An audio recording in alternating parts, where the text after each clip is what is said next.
বিশ্বকাপের প্রথম ম্যাচে মরক্কোর সাথে 1-1 গোলে ড্র করলো ব্রাজিল। আর এমন ড্র দেখে ভক্তদের উদ্দেশ্যে যা বললেন নেইমার জুনিয়র, এই নিয়েই আজকের ভিডিও।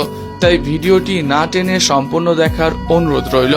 মূলত বিশ্বকাপের প্রথম ম্যাচ শক্তিশালী মরক্কোর বিপক্ষে মাঠে নামে 5 বারের বিশ্ব চ্যাম্পিয়নরা। ম্যাচটি আগে থেকেই জানা যাচ্ছিল এই ম্যাচটি বহুত গুরুত্বপূর্ণ হতে চলেছে দু দলের জন্য। ব্রাজিলের গ্রুপ পর্বের সেরা হতে হলে এই ম্যাচে মরক্কোকে হারানো দরকার ছিল।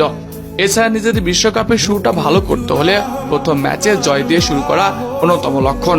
তবে এখানে ব্যর্থ হয়েছে কার্লো আনচেলত্তির ব্রাজিল। মূলত বিশ্বকাপের প্রথম ম্যাচে দেখা গেল ব্রাজিলের বেশ কিছু দুর্বলতা। এই ম্যাচ দুর্দান্ত পারফরমেন্স করেছে ভিনিসিয়াস জুনিয়র, রাফিনহার মতো তারকারা। তবে এত কিছুর মাঝেও বেশ কিছু দুর্বলতা লক্ষ্য করা গেছে ব্রাজিল দলের, সেটা একমাত্র নেইমারকে দিয়েই পূরণ করা সম্ভব। খেলার শুরু থেকেই আশরাফ হাকিমির মরক্কো চেপে ধরে ব্রাজিলকে। এর ফলাফল হিসেবে 21 মিনিটে ব্রাজিলকে একটি গোল দেয় মরক্কো। তবে বেশিক্ষণ লিড ধরে রাখতে পারেনি মরক্কো। খেলার 32 মিনিটে গোল পরিশোধ করে ভিনিসিয়াস জুনিয়র। তারপরই পুরো ভক্তদের উল্লাসে মাতান ব্রাজিলিয়ান এই সুপারস্টার। সবাই ধারণা করেছিল হয়তোবা আবারও একটা বড় কামব্যাক দিবে আনচেলত্তির হাত ধরে ব্রাজিল, কিন্তু আর সেটা হয়ে ওঠেনি।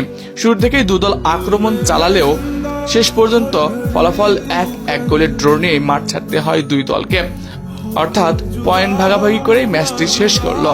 তবে এই ম্যাচের সাইড লাইনে নেইমার জুনিয়র বসেছিল এবং অনেক সময় অনেক দিক নির্দেশনা দিতে দেখা গেছে।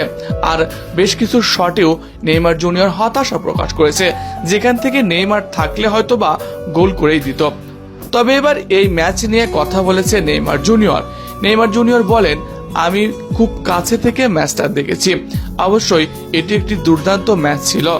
তবে এই ম্যাচে বেশ কিছু আমাদের ভুল ছিল এবং ঘাটতি ছিল, সেগুলো আমাদের কাটিয়ে উঠতে হবে।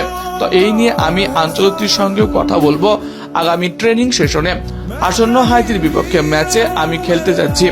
এই ম্যাচে 2026 বিশ্বকাপের প্রথম ম্যাচ জয় পেতে যাচ্ছি এবং বড়সড় জয় পেতে যাচ্ছি। তবে মরক্কোকে আমাদের হারানো উচিত ছিল। আমাদের বিশ্বমানের একটি দল নিয়ে মরক্কোর বিপক্ষে জয় নিয়ে মাঠ ছাড়তে পারলাম না। দলটার নাম যখন ব্রাজিল, তখন একটু হলেও তো খারাপ লাগে। আর খুব কাছে থেকে ম্যাচটা ড্র হতে দেখেছি।